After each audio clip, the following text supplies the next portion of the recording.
May isang guard na humarang sa akin sa gate ng sarili kong subdivision at ang walang niya, binara ako.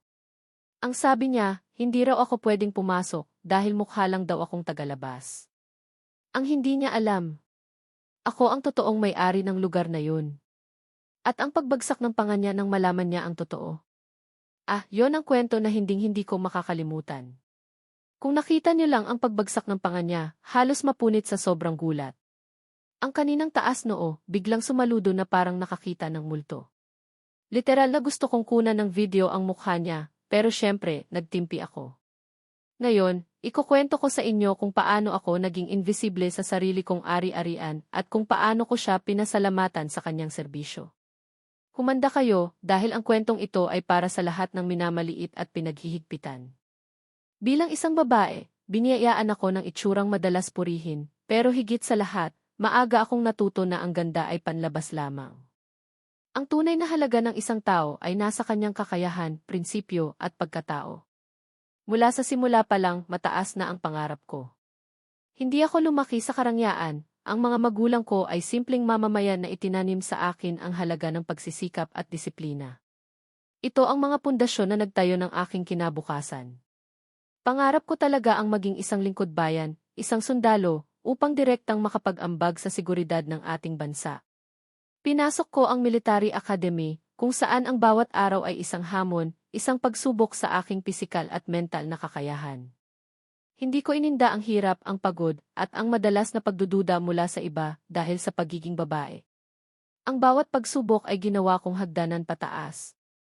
Sa bawat medalya at pagkilala, laging nasa isip ko na hindi lang ito para sa akin, kundi para sa lahat ng kababaihan na nagnanais na lumagpas sa mga limitasyong itinakda ng lipunan. Pagkatapos ng halos 3 dekada ng matinding serbisyo, sa wakas ay naging ganap akong general. Isang retiradong general na nagpasya ng mamuhay ng tahimik at malayo sa ingay ng publiko.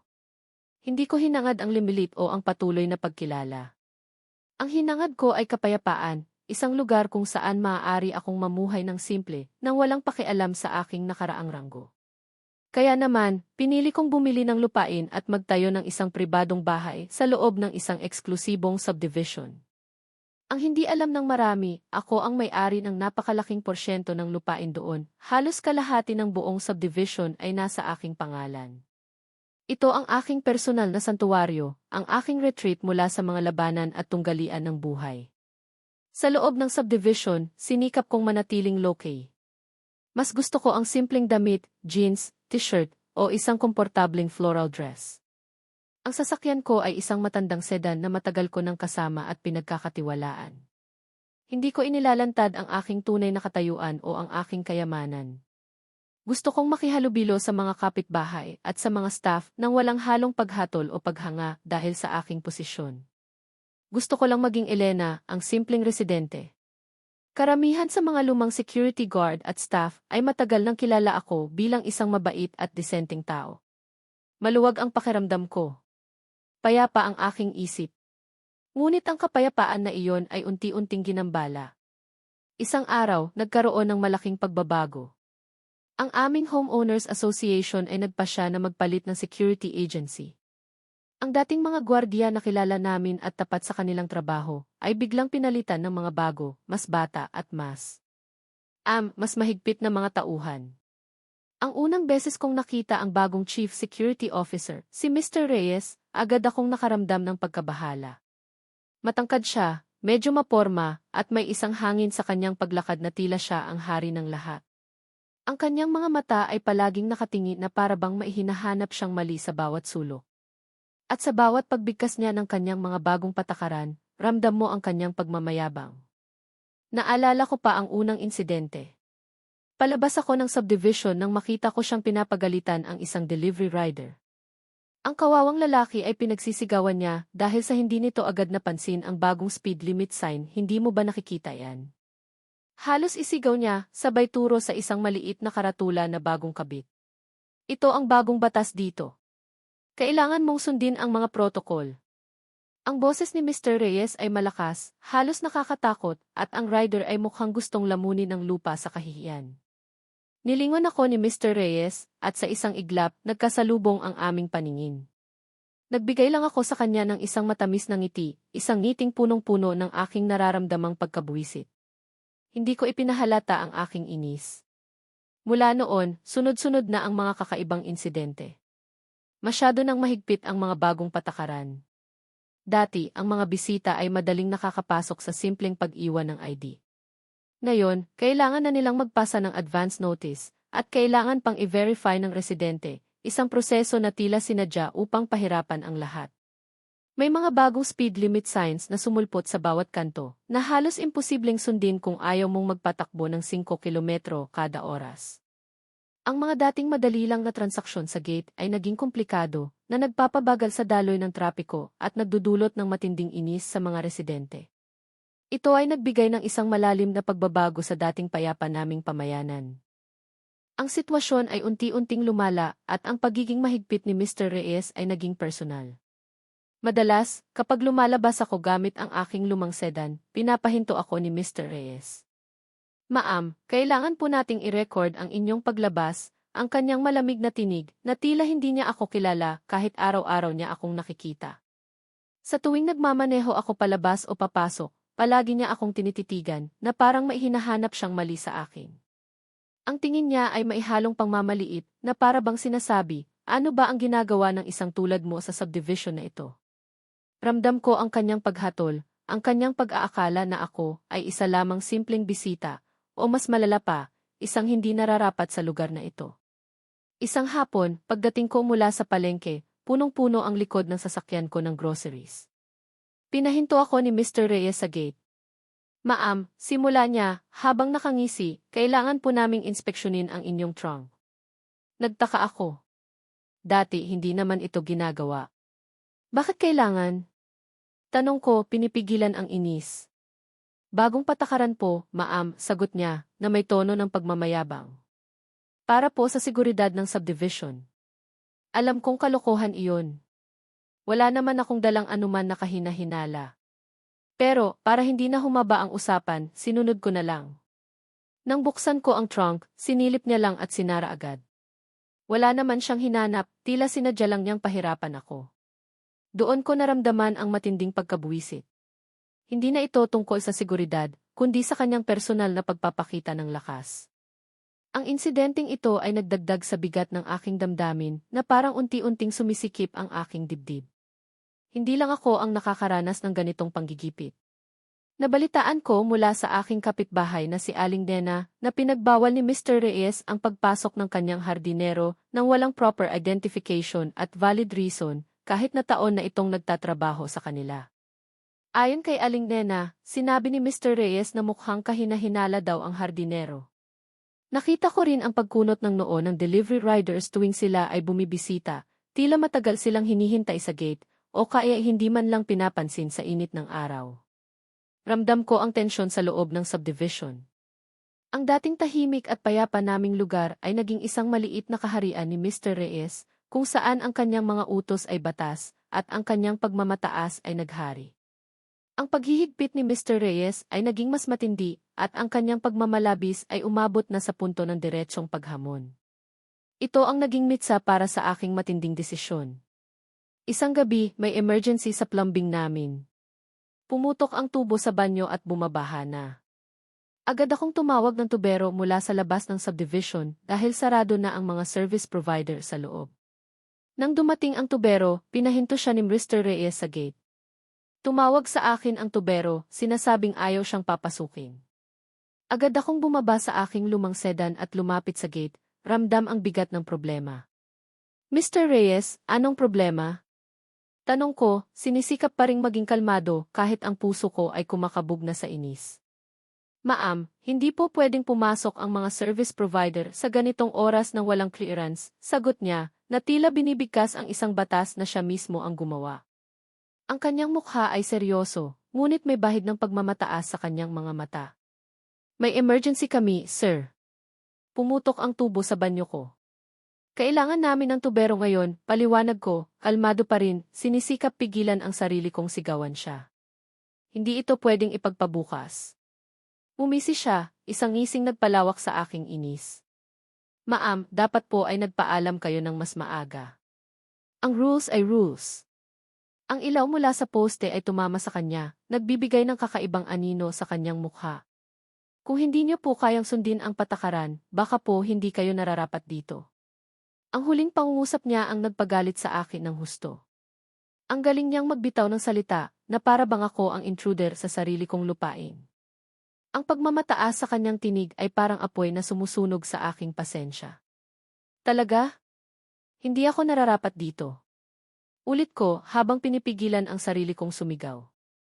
Ang aking boses ay bahagyang nanginginig. Alam mo ba kung gaano katagal na ako nakatira sa subdivision na ito?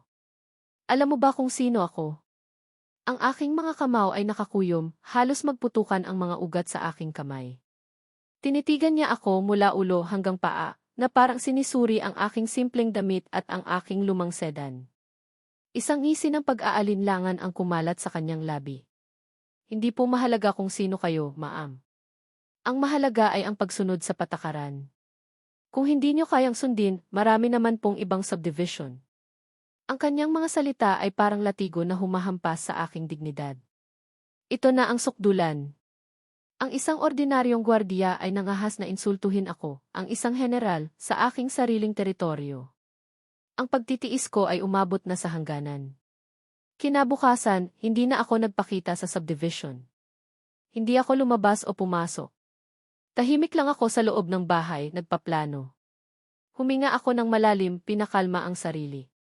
Kinontak ko ang aking abogado, isang dating subordinate sa military na lubos kong pinagkakatiwalaan. May kailangan akong ayusin, attorney, sabi ko. At kailangan ko ang lahat ng papeles ng ari-arian ko at ang mga detalye ng security agency. Ayaw kong magmadali. Gusto kong plansahin ang lahat ng detalye, para sa oras na kumilos ako, hindi ako pwedeng talunin. Gusto kong makita ang pagbagsak ng kanyang pagmamataas, at alam kong hindi ito mangyayari sa isang simpleng reklamo lang. Kailangan ko ng mas malaking bangis, isang aksyon na magpapakita sa kanya kung sino ang kinakalaban niya.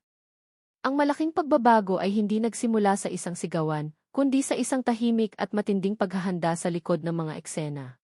Hindi ko na pinatulan ang araw-araw na panggugulo ni Mr. Reyes.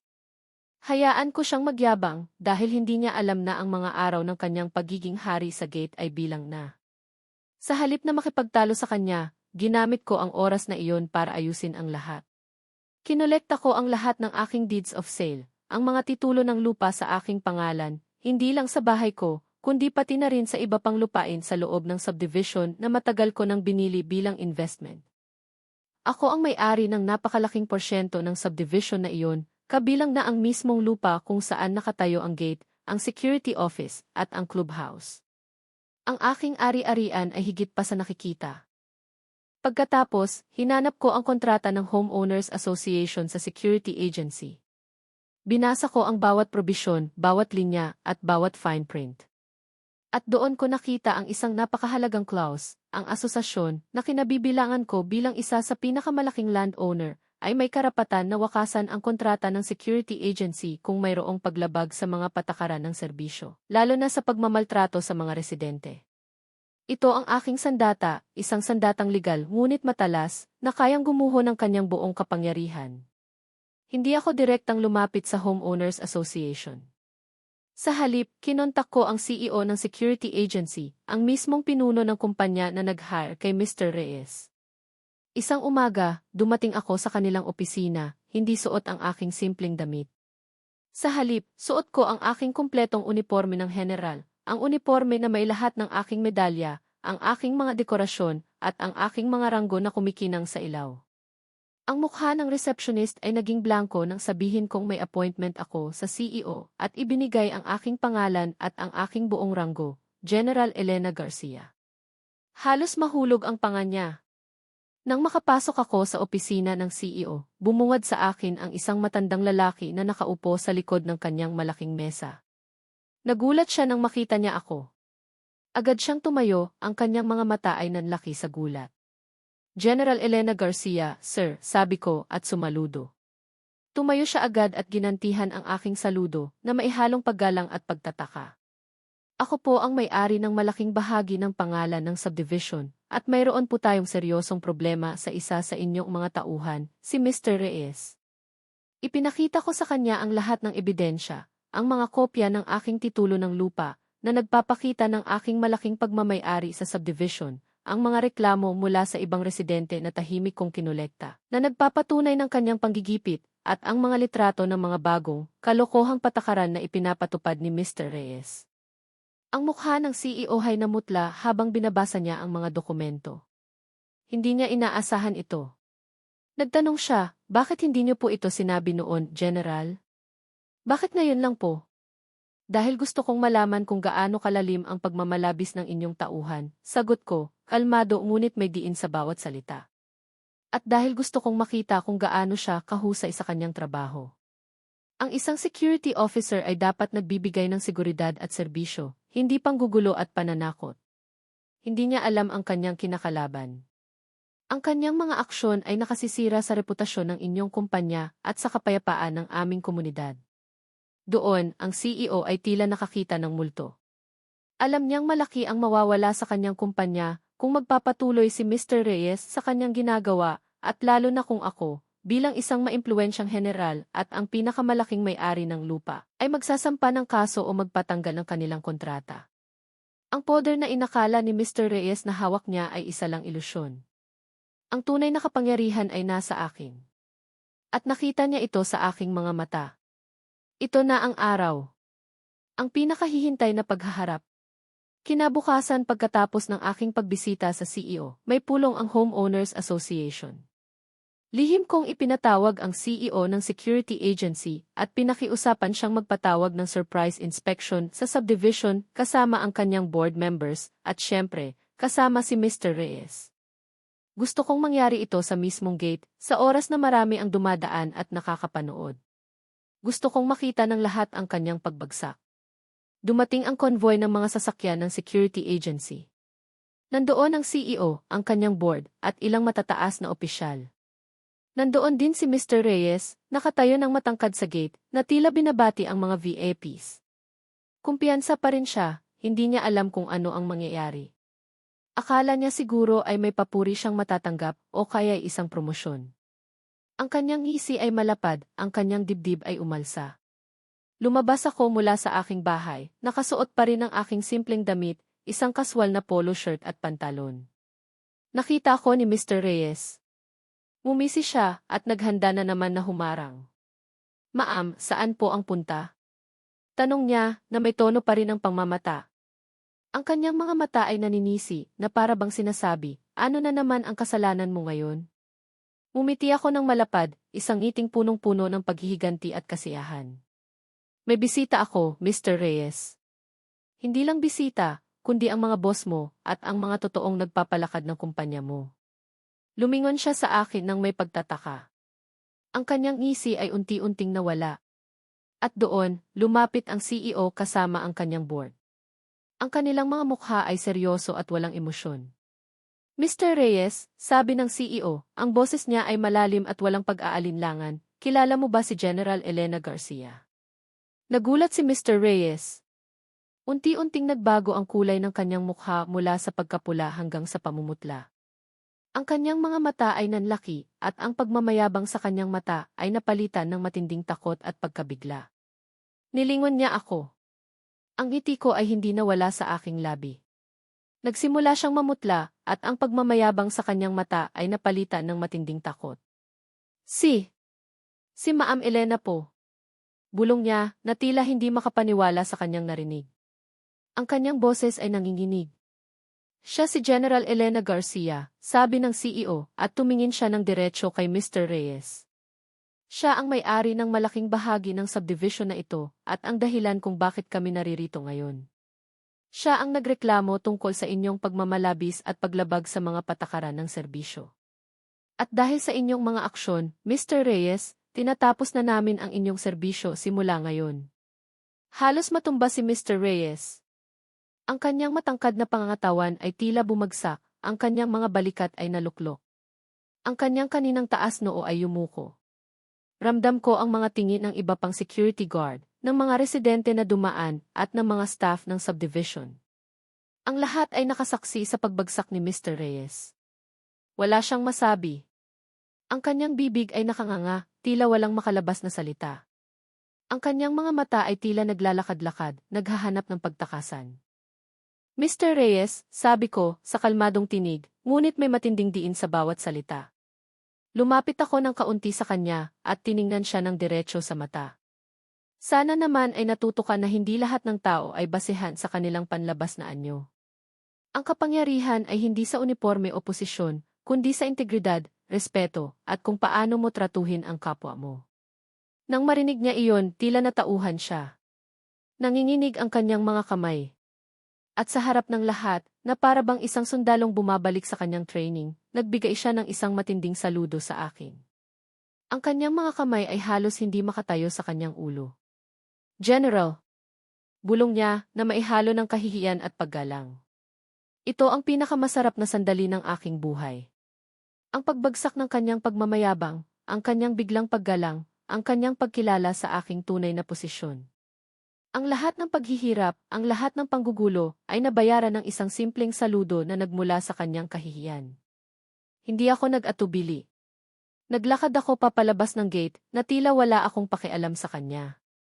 Ang hangin ay gumaan, at ang aking mga hakbang ay gumaan din sa bawat hakbang, ramdam ko ang pagtingin ng mga tao. Ang ilan ay nagulat, ang ilan ay ngumiti, at ang ilan ay mukhang nakahinga ng maluwag. Narinig ko ang bulungan ng mga tao, ang iba ay nagtataka, ang iba ay humahanga. Ang lahat ay saksi sa katotohanan. Pagkatapos ng araw na iyon, hindi na nakita si Mr. Reyes sa subdivision. Nabalitaan ko na agad siyang tinanggal sa trabaho.